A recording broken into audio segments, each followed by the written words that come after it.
O nosso intuito aqui não é fazer apologia ao crime, mas simplesmente mostrar as ferramentas que estão disponíveis para que isso seja feito. Muitas delas são ferramentas legítimas para algum teste ou para algum diagnóstico e que podem ser usadas de maneira errada para conseguir algum resultado malicioso. Portanto, o que a gente vê aqui, use com cuidado, use com responsabilidade. Na verdade, é necessário eu dar um verniz para vocês de como as coisas funcionam, principalmente no nível de configuração de sistema operacional, porque muitos programas maliciosos se utilizam das próprias configurações do sistema operacional para conseguir se imiscuir no seu computador e, quem sabe, infectá-lo. O Windows possui uma entidade chamada de registro. Na verdade, ela é uma entidade que não existe. Ela é formada por diversos arquivos aqui dentro da máquina, e esses arquivos são, na verdade, um banco de dados de configurações. Tá? Antigamente, o Windows, as versões antigas do Windows, até a versão 3.11, lá pelos idos de 1993, elas possuíam os famigerados arquivos com a extensão INI. E nesses arquivos é que eram feitas as configurações, tanto do sistema operacional quanto dos aplicativos, dos programas que você rodava no sistema operacional. A partir do Windows 95 em diante, esses arquivos .ini, apesar de ainda existirem por questões de compatibilidade, foram substituídos pelo tal do registro. O registro é uma organização hierárquica de objetos de configuração de toda a máquina, tanto do sistema operacional, quanto do hardware e quanto dos programas que nós instalamos no Windows. Todos os programas, quando se instalam, vão colocar os seus parâmetros de configuração nesse registro. E nós vamos ver aonde esse registro fica, que apito ele toca, e como fazer para usá-lo de forma maliciosa. O registro, na verdade, não é uma coisa só. São diversos arquivos que estão guardados dentro do diretório de instalação do Windows, da pasta de instalação do Windows, como queiram. Essa pasta de instalação do Windows, o próprio nome dela varia dependendo da família de sistema operacional que você está. A família do Windows 95, ou seja, o 98 também, o IME, essa pasta chama-se Windows. E está no disco principal da máquina, no caso, o disco C. Nem sempre precisa ser o disco C. No caso da família Windows NT, essa pasta não se chama mais Windows, se chama WinNT. É o Windows 2000 e o Windows NT, essa pasta chama-se WinNT. O Windows XP, apesar de ser da família do Windows NT, essa pasta volta a se chamar Windows, talvez porque esse seja um sistema operacional voltado para o usuário final e não para servidores, e eles quiseram manter uma certa coerência com o que o usuário final estava acostumado. Na família Windows NT, os arquivos que compõem o registro não estão na pasta C/Windows. Eles estão abaixo do diretório de configuração, que pode ser Windows ou WinNT, dependendo da sua versão. Existe uma outra pasta chamada System32, e dentro dessa pasta System32 existe uma pasta chamada Config. Dentro dessa pasta Config é onde estão os arquivos que compõem o nosso registro.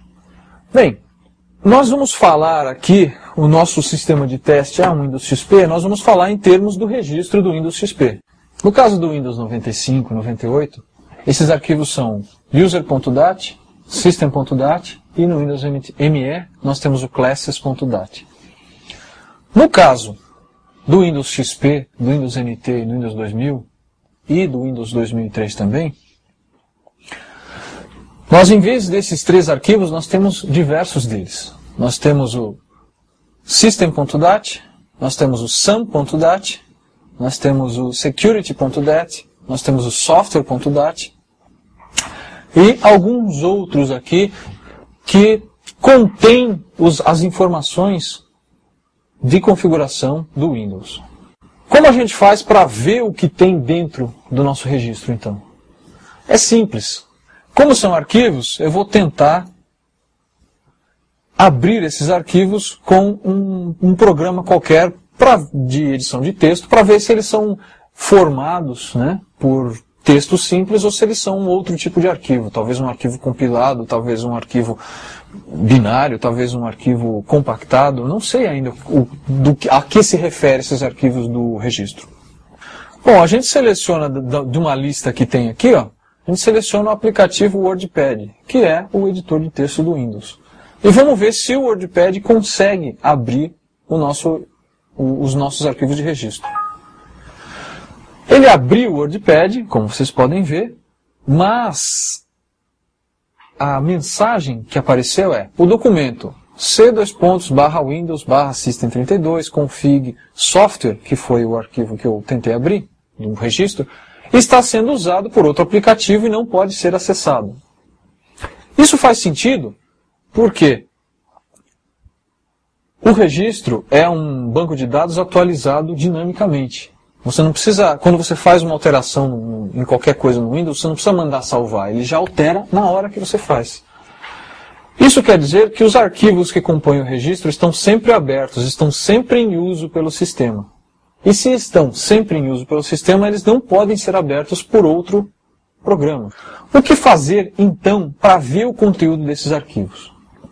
Que há uma ferramenta específica e que funciona dentro do próprio Windows que serve para a gente mexer no registro. Obviamente, dentro dessa ferramenta, que tem um nome muito apropriado de editor de registro, a gente não consegue mexer nesses 5, 6, 7 arquivos que compõem o registro individualmente. A gente opera o registro como se fosse aquela unidade lógica virtual que a Microsoft quer que a gente acredite que o registro seja. Basta, no menu iniciar, clicar na opção executar e na janelinha que abre, você simplesmente digita regedit, que é o nome do programa editor de registro. Quando você der OK, vai aparecer na tela o editor de registro propriamente dito. Como vocês estão vendo, o editor de registro se parece bastante com o Windows Explorer, com aquele programinha, né, o meu computador, por exemplo. Programinha que você usa para navegar pelas suas pastas e dentro das suas pastas chegar nos arquivos que você quer mexer. Dentro do editor de registro, nós temos uma estrutura parecida de pastas. A diferença é que cada pasta dessa é chamada de chave. Nós temos chaves de registro. Essas chaves possuem nomes e esses nomes são sugestivos para o que essa chave serve. Dentro da chave eu posso ter outras chaves e posso ter também um elemento que a gente chama de dupla nome-valor. É o que vocês estão vendo na tela. Essa dupla nome-valor é um elemento que contém um nome, né, um identificador do que ela serve, o que ela configura, e um valor correspondente a esse identificador. Um exemplo. Nós temos uma chave aqui, chamada keyboard, teclado. Dentro dessa chave keyboard, nós temos algumas duplas de nome-valor aqui. Uma delas chama-se keyboard delay. Quando você pressiona uma tecla e mantém pressionada, é o tempo que ele espera entre o primeiro caractere que aparece e os outros que vão aparecendo na sequência. Você sabe que se você segurar uma tecla, ele aparece um primeiro caractere, espera um tempinho e depois começa a repetição desses caracteres. Se eu mudar esse valor aqui, que é um valor em segundos, eu estou mudando o tempo que o meu teclado vai esperar entre o primeiro caractere que aparece e os outros que vão ser repetidos na sequência. O registro é composto por 5 chaves principais. As chaves começam com a palavra HK. Essas 5 chaves são, na realidade, uma maneira de você organizar, de você separar as diversas áreas de interesse dentro da configuração do seu sistema.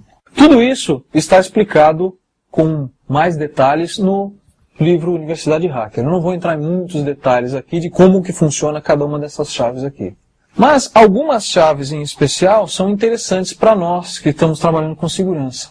Como exemplo prático de como a gente pode usar o registro do Windows através do editor de registro para fazer alguma coisa para nós, eu vou mostrar para vocês essa chave aqui. É uma chave que está dentro da HK Local Machine e ela permite que você configure programas que vão rodar na sua máquina assim que ela for inicializada. Quando você der o reboot nela, assim que carregar o Windows, vai carregar todos os programas que tiverem aqui.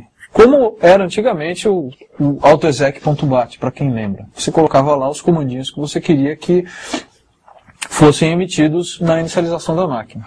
No caso do Windows, que nós temos o registro para fazer isso, o local onde você vai colocar isso é justamente essa chave aqui.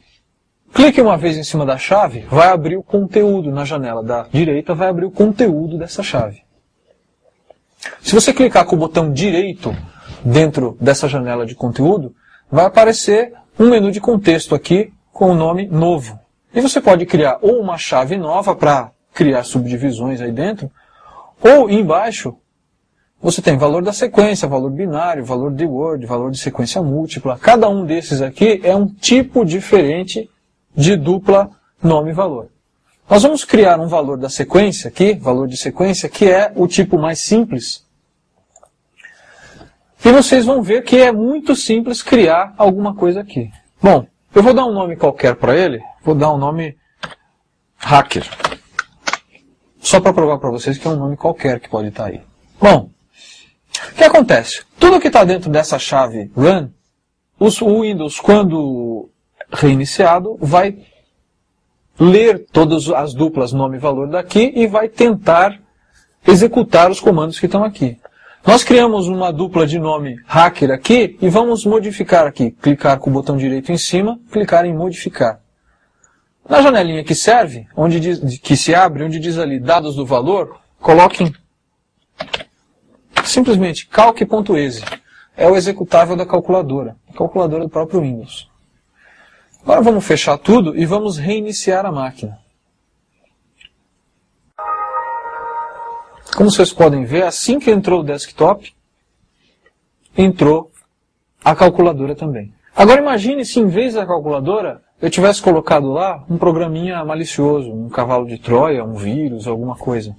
É muito simples no Windows você colocar programas, quaisquer programas, para serem iniciados quando o Windows é ligado. E dentre esses quaisquer programas eu posso colocar qualquer coisa malvada que me venha à cabeça. O meu conselho agora é que você procure referências na internet. No próprio livro Universidade Hacker tem diversas referências no capítulo que fala sobre Windows. Tem referências de sites e de livros que você pode usar para estudar e entender o registro do Windows. Entender esse tal de registro é a melhor coisa que você faz se você quiser ser um especialista na segurança desse tipo de plataforma. Uma das primeiras coisas que todo invasor, ou toda pessoa que quer fazer alguma coisa errada na internet, digamos assim, precisa se preocupar é com o seu anonimato. Anonimato também não é privilégio só dos bandidos. Você pode querer ser anônimo na internet por diversos motivos. Você pode querer ser anônimo, por exemplo, porque você vive num país onde a censura é pesada e você quer denunciar isso. Em primeiro lugar, vamos ver como ficar anônimos na nossa navegação de internet. O anonimato é interessante quando você está navegando, porque muitos sites capturam informações sobre você. Muitas vezes informações que você não quer que os outros saibam. Os sites por onde você tem andado, os programas que você tem usado, os produtos que você compra em sites de comércio eletrônico. Todo esse tipo de coisa pode ser usado para oferecer a você serviços melhores, mas pode ser usado também para encher a sua caixa de e-mail, de spam, e-mail não solicitado. Muito bem, vamos ver o quão anônimo nós somos normalmente, numa navegação normal. Nesse site, que é um site do Media College, existe uma página que testa o seu número IP. Se você se conectar nesse site, vai aparecer em letras grandes na tela o seu próprio número IP. Se o site sabe de onde você se conectou, quer dizer que qualquer um pode saber o seu número IP. Qualquer um pode chegar até você. E pode originar ataques visando lhe invadir, ou pode usar o seu IP para invadir outra máquina, outro sistema, outra empresa e botar a culpa em você. O melhor que você tem a fazer, então, é usar um serviço que diversas empresas oferecem na internet, alguns de graça, outros não, chamados proxies públicos. Um proxy é um servidor que age como um intermediário entre você e o site que você quer acessar. Normalmente eles são usados internamente nas empresas para que todos os computadores do funcionário se conectem nesse proxy e esse proxy seja a única máquina da empresa que se conecte no mundo externo. Isso permite que você esconda a rede interna de atacantes externos da sua empresa. Mas existem os chamados proxies públicos, onde qualquer um pode se conectar. E esse proxy público vai servir de intermediário para você. Se você acessar uma página de internet através de um proxy público, o que vai aparecer é o endereço IP do proxy, não o seu. Vamos configurar o nosso Internet Explorer para usar um proxy público. E a partir desse momento, vamos voltar nessa página do Media College e vocês vão ver que o número IP que aparece não é mais o seu. Um dos locais na internet onde há uma lista razoavelmente segura de proxies é o site Stay Invisible. Além de uma lista de proxies que podem ser usados para esconder você, há também uma página que testa o seu número IP. Ali no menu à esquerda, existe um link chamado Test Your IP. Ele tenta verificar qual é o seu IP externo e, inclusive, às vezes ele consegue, às vezes não, mas numa grande maioria das vezes, se você estiver dentro de uma rede interna, ele consegue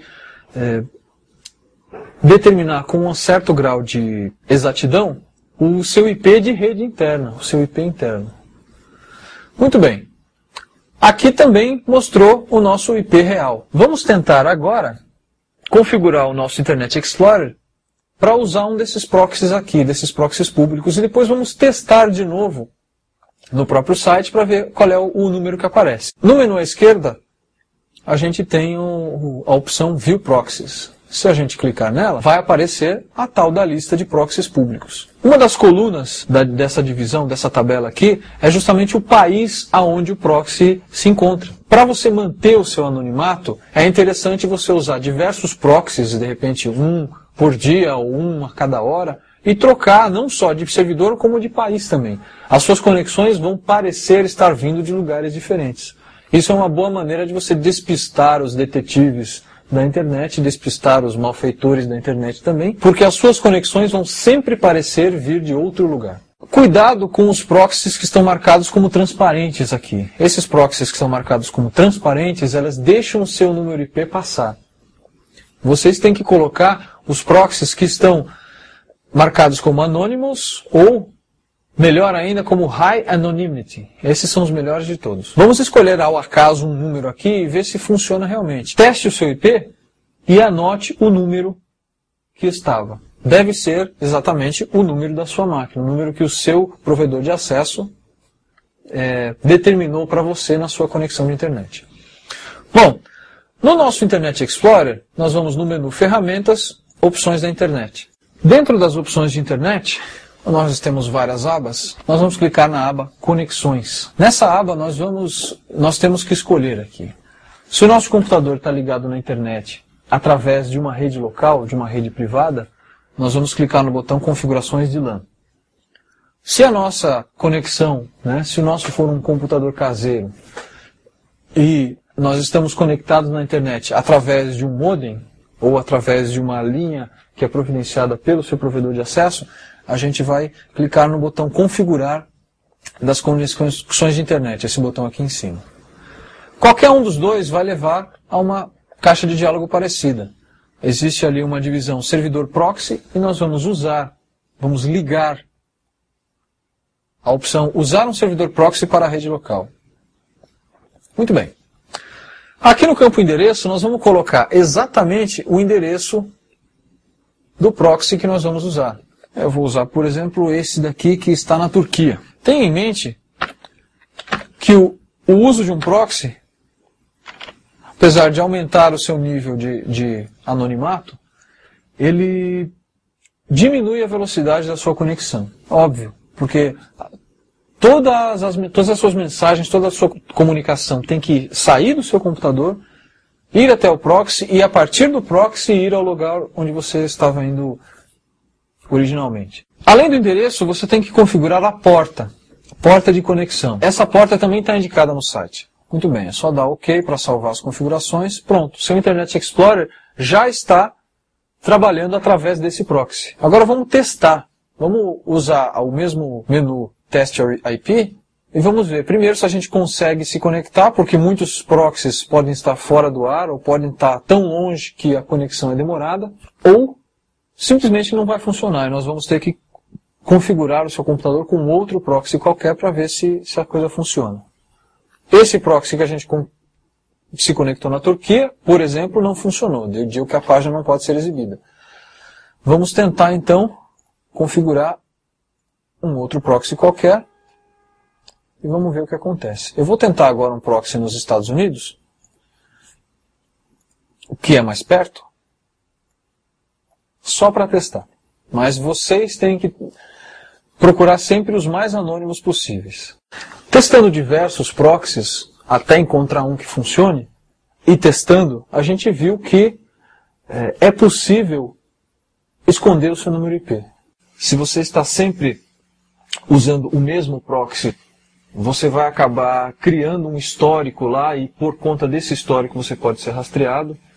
Então a melhor coisa que você tem a fazer é variar esses proxies. Cada dia ou cada minuto, você escolhe a frequência, você altera qual é o proxy que você está usando.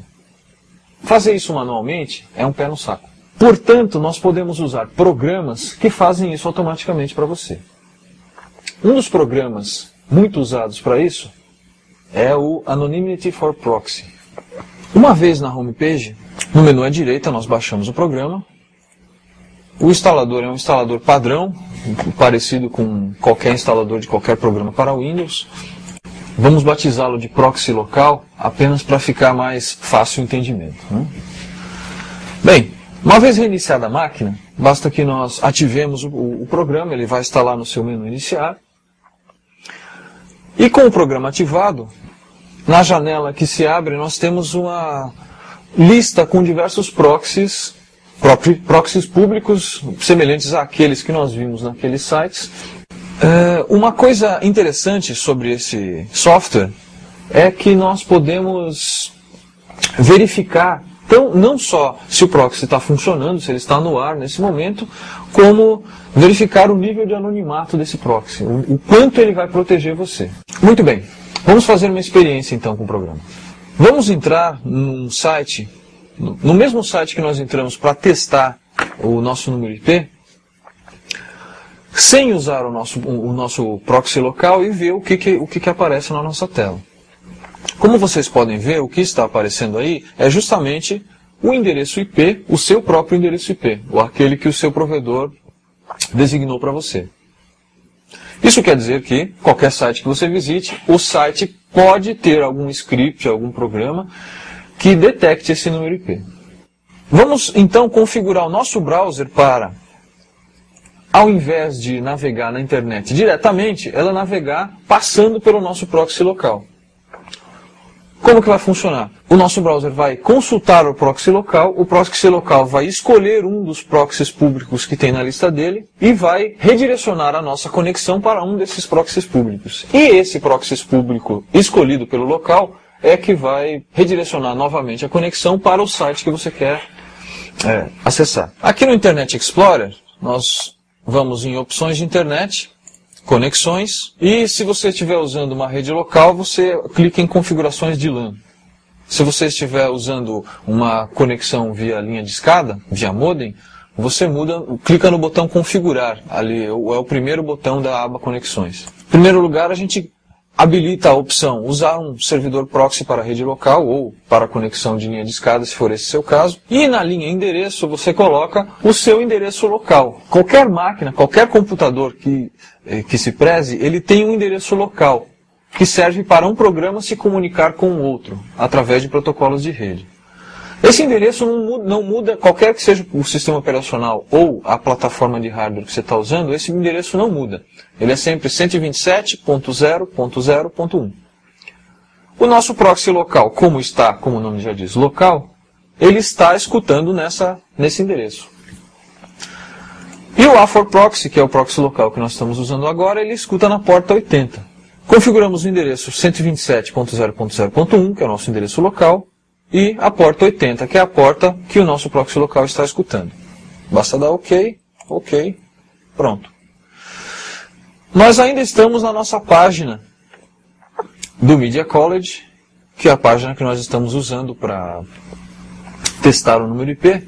Vamos dar um reload na página agora, com a conexão passando pelo nosso proxy local. E vamos ver qual é o resultado. A primeira coisa que vocês vão perceber é que a conexão ficou mais lenta, ficou mais demorada. E isso é normal. Bem, como vocês podem ver, o número IP que ele detectou não é o seu.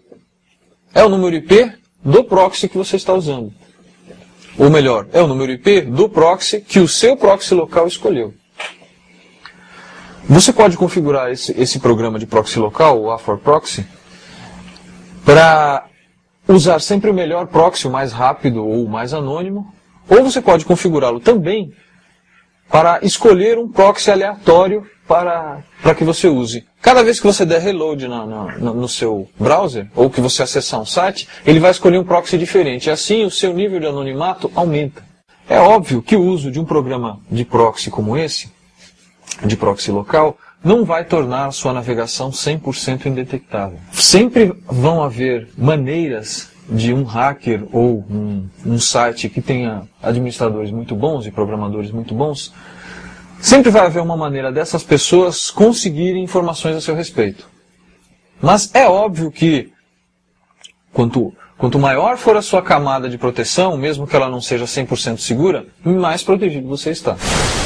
Existe uma segunda geração de agentes locais de proxy que utilizam uma tecnologia um pouco mais avançada. Em vez de eles fazerem uma triangulação em apenas um proxy público, eles usam uma cadeia de proxies. Assim você tem diversos níveis de proteção, porque um proxy esconde as informações do proxy imediatamente anterior, que já escondeu do proxy anterior, e assim por diante.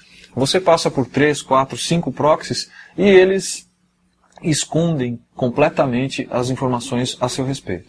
Essa tecnologia, infelizmente, não pode usar qualquer um dos proxies públicos que há na internet.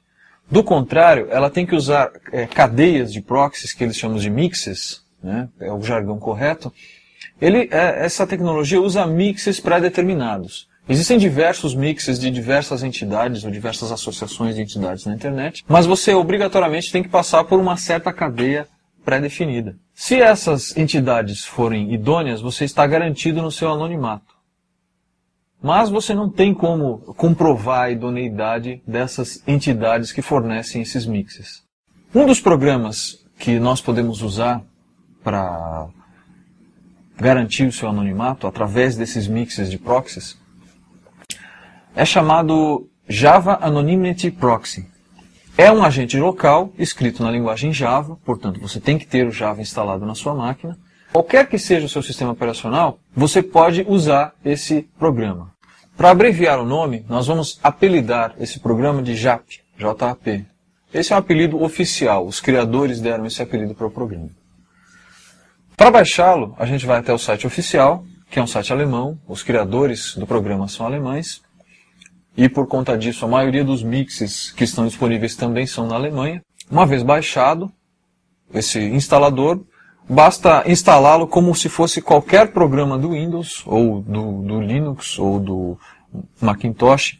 Uma vez instalado, configurá-lo é basicamente igual à maneira como nós configuramos o Anonymity for Proxy, que foi o objeto do nosso experimento anterior. Nós abrimos o nosso navegador de internet, por exemplo, Internet Explorer, vamos nas opções de internet, pasta conexões, clicamos no botão apropriado e configuramos o nosso servidor proxy, como nós fizemos outra vez, configuramos o nosso navegador para acessar o servidor proxy no endereço local, 127.0.0.1, na porta 4001, que é a porta padrão do JAP.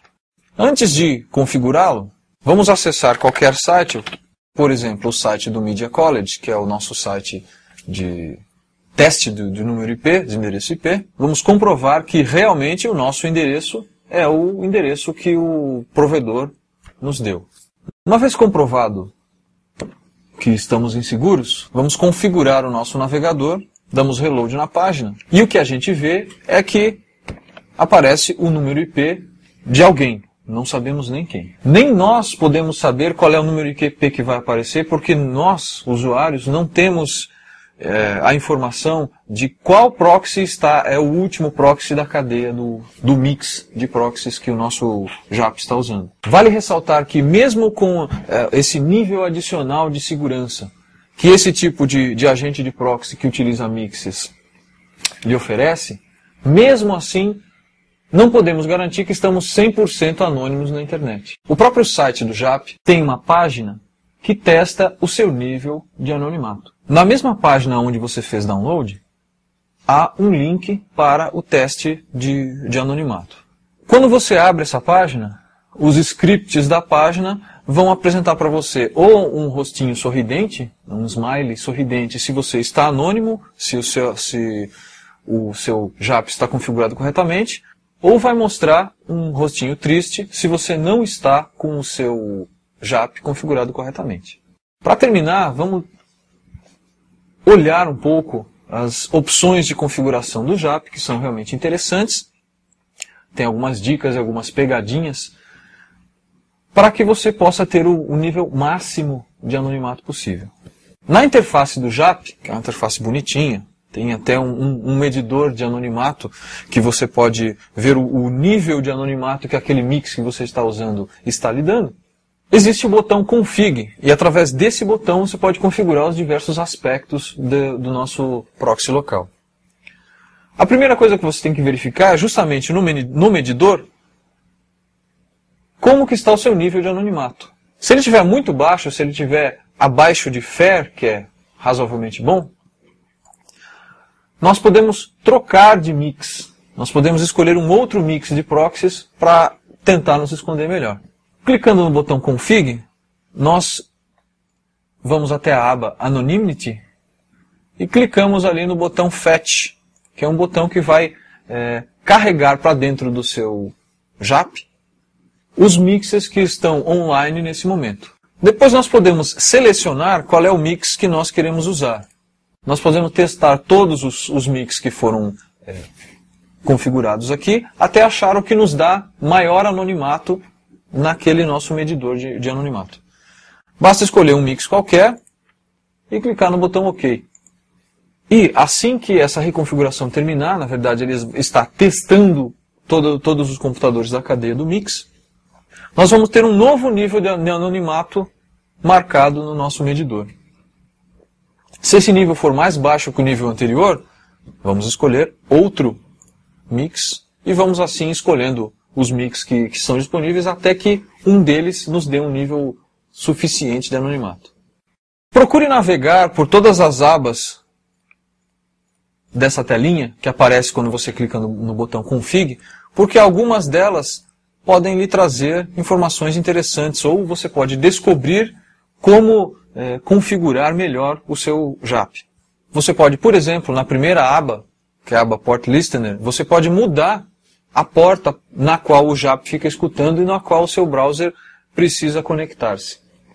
É possível que você tenha que escolher uma outra porta se você estiver usando algum firewall pessoal, como o Zone Alarm, por exemplo, ou o Tiny Firewall. Esses programas bloqueiam comunicação por certas portas, então talvez você precise reconfigurar a porta na qual o JAP vai escutar. Recomendo fortemente que você use, se não esses mostrados, algum outro programa de proxy local que esteja disponível na internet. O meu conselho final é: sempre procure saber mais, sempre procure conhecer mais opções. Existe a possibilidade também de você enviar e-mails anônimos, de forma que você não possa ser rastreado. Para esse tipo de coisa, a gente pode usar os chamados remailers anônimos, né? São programas ou sistemas que permitem que você envie um e-mail e os dados do remetente do e-mail sejam ocultados. Existem centenas de programas que podem fazer isso para você. Para uma mudança, nós vamos, em vez de usar um programa para Windows, nós vamos usar um programa para Linux. Mas o funcionamento de todos eles é parecido. Eles também usam a tecnologia de cadeias de servidores na internet. Só que em vez de ser cadeias de proxies, como nós vimos no exemplo anterior com o JAP, eles usam cadeias de remailers. O programa que nós vamos usar para Linux é um programinha em modo texto, chama-se Mixmaster. E ele funciona de duas maneiras. Ele pode ser usado diretamente como cliente de e-mail, ou seja, você vai dentro do Mixmaster é que você vai redigir o seu e-mail anônimo. Ou ele pode ser usado como um servidor, um remailer também, um remailer local. Nós podemos, estando no Linux, por exemplo, a gente pode usar o Mozilla Mail ou o Thunderbird para se conectar no servidor local de Mixmaster e a partir daí o Mixmaster mandar o seu e-mail para frente. Nós vamos ver aqui um exemplo simples no Linux de como fazer para mandar uma mensagem anônima usando o Mixmaster como cliente. A documentação é simples, e é fácil de seguir, e é muito fácil você modificar as configurações para, em vez de usar como cliente, usar como servidor e usar o seu programa de e-mail para mandar os e-mails anônimos que você quer. A primeira coisa que você tem que fazer é baixar do site oficial o programa do Mixmaster. Ele já vem com instalador para Linux mesmo. Esse instalador compila o programa. Uma vez baixado o arquivo, nós compilamos. Uma vez compilado, basta executar o programa. Vocês podem ver que a tela, como está em modo texto, não tem como usar o mouse, mas aparece um menuzinho. Para mandar e-mail, a gente aperta a tecla M. E daí aparece uma telinha que é parecida com qualquer tela de qualquer programa de e-mail, mesmo de interface gráfica, e a gente escolhe a pessoa para quem a gente vai mandar o e-mail, assunto da mensagem. Existe uma opção para você fazer redundância de mensagem, ou seja, mandar mais cópias para a mesma pessoa da mesma mensagem, para garantir que ela chegue e, quem sabe, para chatear a pessoa um pouco. E com a tecla C, nós escolhemos qual é a cadeia de remailers que nós vamos usar. Aparece uma lista com os diversos remailers disponíveis. Nós temos, inclusive, indicado qual é a confiabilidade desses remailers no tocante tanto ao seu anonimato quanto à garantia que a mensagem vai chegar. Escolha qualquer um ao acaso pela letra aqui, desde que esteja uma confiabilidade boa. E pronto. Basta editar a mensagem. Nós voltamos para o menu principal do Mixmaster. Chegando no menu principal, nós podemos enviar imediatamente a mensagem, ou nós podemos criar mais mensagens anônimas, e depois que criarmos todas as que interessam, nós apertamos a tecla S e as mensagens são enviadas para a internet através desse mix de remailers. As mensagens demoram um certo tempo para chegar ao seu destino, às vezes 1 dia, 2 dias. Esse tempo é necessário para garantir o seu anonimato, mas elas chegam. Para fazer uma experiência, você pode, através dele, mandar uma mensagem para você mesmo, numa caixa postal que você possua. Se você observar o código-fonte da mensagem que chega para você, você não tem como determinar nem o número IP, nem o endereço que enviou a mensagem, nem sequer o caminho pelo qual a mensagem passou pela internet. Lembrando que essa é uma opção de programa para Linux. E para outras plataformas nós temos outros programas. Aconselho você a novamente procurar no seu mecanismo de busca preferido para encontrar programas desse tipo. Até agora, nós vimos como nos proteger de olhos alheios. A partir desse momento, nós vamos começar a pesquisar as vulnerabilidades que a gente pode encontrar em outros sistemas. Nós vamos usar ferramentas para descobrir vulnerabilidades, pontos fracos, pontos de entrada nesses sistemas. E a partir desses dados nós podemos ou atacar esse sistema se a gente for do mal, o que eu não recomendo, ou usar essas informações para tentar tapar esses buracos, remendar essas falhas que existem nesses computadores. Recomendo muito nesse ponto que você já esteja familiarizado com o funcionamento do protocolo TCP/IP, ou da família de protocolos TCP/IP. Também recomendo que você já esteja razoavelmente familiarizado com configuração e manutenção de computadores usando Windows e computadores usando Unix, seja Linux, seja o outro Unix da sua preferência.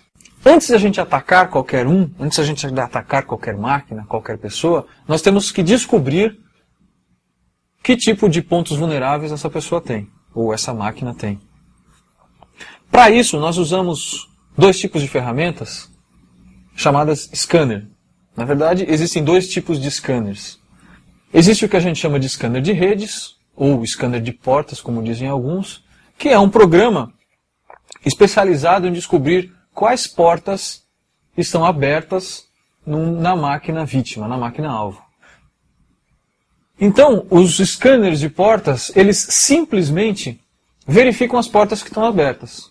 Se essas portas deveriam ou não estar abertas, você que está rodando o scanner é que deve determinar, deve decidir se aquela porta está vulnerável ou não, se aquela porta deveria estar aberta ou não. O scanner de portas mais conhecido e mais famoso e, por assim dizer, mais completo que existe é o Nmap. Ele tem disponíveis versões para Unix e para Windows. E para qualquer uma desses sistemas operacionais, o funcionamento e a sintaxe do comando é exatamente igual. O uso mais comum do Nmap é simplesmente você dar o comando e o número IP do sistema que você quer verificar as portas que estão abertas. Ele vai verificar quais portas estão abertas na máquina-alvo.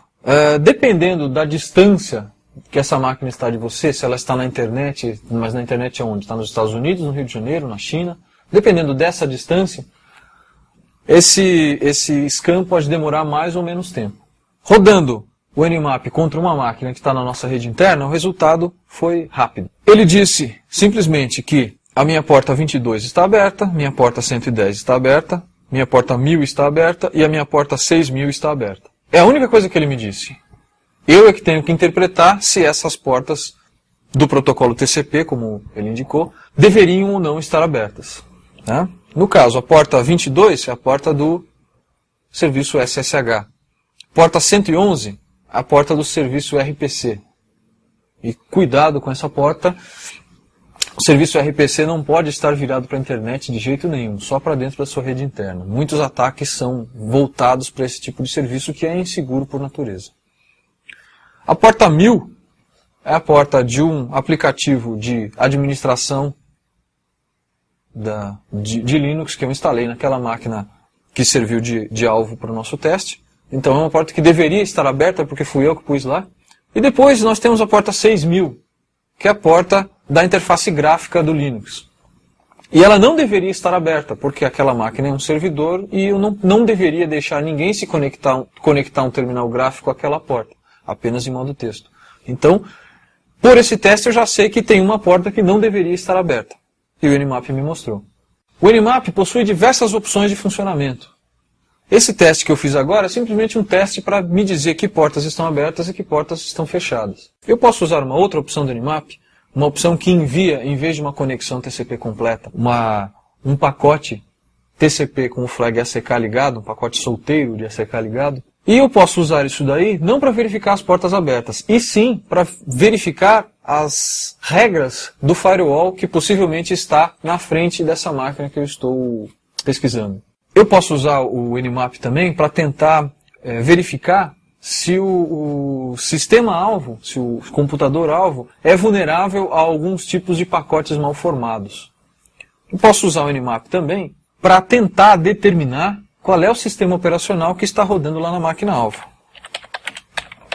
Leia toda a documentação do Nmap, visite o site oficial do Nmap e você vai descobrir que ele é uma ferramenta extremamente eficiente para diagnósticos de rede, principalmente para determinar se há alguma porta ou algum sistema ou alguma regra de firewall que não deveria estar lá e está. Além dos scanners de rede, existem os chamados scanners de vulnerabilidades. Uma vez que você já descobriu que portas, que serviços estão abertos, que serviços estão sendo oferecidos na máquina-alvo, você pode usar um scanner de vulnerabilidade para procurar pontos vulneráveis nesses serviços que estão sendo oferecidos. Ele tem um banco de dados com todas as vulnerabilidades que ele conhece, o que quer dizer que ele é como um antivírus.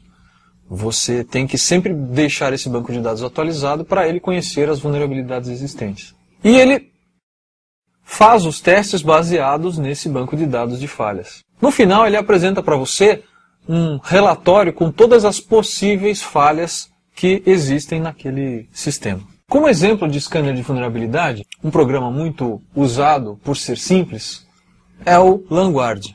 Ele é muito simples de operar, a interface é bem intuitiva. Basta você colocar o endereço da máquina-alvo, ou o endereço da faixa de endereços de máquinas que você quer pesquisar. Ele pode pesquisar diversas máquinas, não uma só. Vocês podem ver que na janela da direita ele apresenta o teste que ele está fazendo, na janela da esquerda ele apresenta o resultado do teste. Se houver alguma falha, ele vai apresentar na janela da esquerda. Normalmente essas falhas vêm acompanhadas de um link para sites especializados em segurança, e nesses sites há páginas que explicam direitinho quais são as falhas que você achou, para onde aquele link aponta, e possivelmente até uma maneira de explorar essa falha. É possível que você ache nesses sites de segurança, inclusive, programas para baixar que podem explorar essa falha que o nosso Languard encontrou. O Languard é um programa muito simples, tá? E na verdade ele é um programa comercial, você tem que comprá-lo, mas no site oficial tem uma versão de demonstração que tem uma funcionalidade bastante grande que você pode usar para se acostumar com esse tipo de scanner de vulnerabilidade. No caso dessa máquina que a gente acabou de testar, ele deu um alerta de uma possível vulnerabilidade. Aconselho a você, antes de passar para frente no curso, brincar bastante com o Languard, porque ele é muito didático. Ele funciona apenas no Windows, mas existem outros programas que fazem a mesma coisa, que funcionam em Linux e Macintosh também. Procure na internet sobre scanners de vulnerabilidades, procurem baixar o máximo de programas possíveis e teste todos eles. Se você tem o livro Universidade Hacker, tanto o Languard quanto outros scanners de vulnerabilidade estão presentes no CD que acompanha o livro. O Languard é um scanner de vulnerabilidade muito simples. Na verdade, ele foi projetado para ser útil em redes onde a maioria das máquinas são Microsoft Windows. Mas existem scanners de vulnerabilidade muito mais completos, muito mais complexos e que conhecem muito mais falhas, que podem ser usadas em redes mais heterogêneas. Eles conhecem um número maior de sistemas operacionais, conhecem um número maior de falhas, e por conta disso mesmo, são caríssimos. Entretanto, existe um desses que não só é gratuito, como é de código aberto. E ele oferece uma funcionalidade tão boa, ou em alguns aspectos melhor, do que os melhores scanners de vulnerabilidade pagos. E, na verdade, para a maioria das aplicações, é impossível atingir o nível de qualidade que esse scanner tem. Esse scanner chama-se Nessus. E no site oficial, você tem links para baixar o software e um arquivo autoinstalável. Basta rodar esse arquivo e ele se instala automaticamente na sua máquina. O Nessus tem uma característica interessante. Ele é um programa que funciona no conceito cliente-servidor. Você possui um servidor Nessus, que é um programinha que roda numa máquina Unix, pode ser um Linux, um FreeBSD, e é esse servidor que vai realmente fazer os testes. E você tem programas cliente que você usa apenas para controlar esse servidor, que pode ser na mesma máquina, pode ser à distância. Com isso você pode ter na sua empresa, por exemplo, um servidor de scanner de vulnerabilidade e os seus profissionais, os seus colegas da área de segurança, todos eles podem usar programas clientes para acessar aquele servidor Nessus e a partir dele originar testes de vulnerabilidade em algum lugar. O servidor existe apenas para Unix, mas clientes existem para Linux, para Windows, para outros Unix e para Macintosh. Então nós estamos numa máquina Windows, nós vamos abrir o cliente Nessus e vamos nos conectar com esse cliente Nessus ao servidor Nessus que está numa máquina Unix do outro lado da sala. Muito bem, uma vez conectado, o nosso cliente agora controla aquele servidor. E nós podemos abrir uma sessão de testes aqui. Dentro dessa sessão a gente pode escolher, em primeiro lugar, qual é o alvo dos nossos testes, ou seja, a máquina contra a qual a gente vai desempenhar os testes. Nós temos diversas opções de testes e nós temos os chamados plugins. Na verdade, cada uma das falhas que o Nessus conhece é um plugin. E nós podemos habilitar e desabilitar esses plugins para que a gente refine o nosso teste. É claro que se a gente vai testar uma máquina que a gente já sabe que é uma máquina Windows, por exemplo, a gente pode desabilitar os testes relativos a máquinas Unix, a máquinas Novell, a roteadores na internet, esse tipo de coisa. Por exemplo, eu tenho um plugin que serve para fazer um brute force, ou seja, determinar, através de uma lista de palavras, tentar descobrir qual é o usuário e senha daquele determinado sistema. E eu posso configurar aqui, no Configure Plugins, como que isso vai ser feito. Que lista de palavras eu vou usar, quais são os serviços que eu vou tentar usar esse plugin de brute force. Um outro plugin, por exemplo, é um plugin que tenta verificar se um determinado servidor Windows que tem pastas compartilhadas está jogando na rede mais informações do que ele deveria. Se ele está jogando na rede informações que deveriam ser sigilosas e estão abertas na rede. Então eu posso configurar aqui no plugin se isso vai ser feito ou não. Uma vez configurados os plugins, basta a gente executar o teste. O teste demora bastante porque ele vai testar vulnerabilidade por vulnerabilidade. E no final do teste ele vai lhe dar um relatório completo sobre as vulnerabilidades encontradas. Esse relatório vai ser muito mais completo do que aquele relatório que a gente viu no Vanguard, porque o Nessus é um scanner muito mais refinado, muito mais poderoso, com muito mais poder de fogo. É óbvio que tanto os scanners de rede quanto os scanners de vulnerabilidades podem ser usados por pessoas mal intencionadas para gerar ataques não autorizados contra máquinas de terceiros. Pode ser máquinas de usuários domésticos, pode ser outras empresas. Vocês devem ter, então, muita responsabilidade, muita consciência na hora de usar essas ferramentas de pesquisa. Na próxima videoaula, nós vamos começar a ver como explorar essas vulnerabilidades que nós encontramos no Nessus ou no Nmap. Muitas delas são antigas, e eu vou usar apenas como ilustração, mas muitas delas são novas. E você vai ficar estarrecido com a quantidade de servidores e de computadores que estão na internet, que estão ligados na internet, que possuem essas falhas e que podem ser exploradas.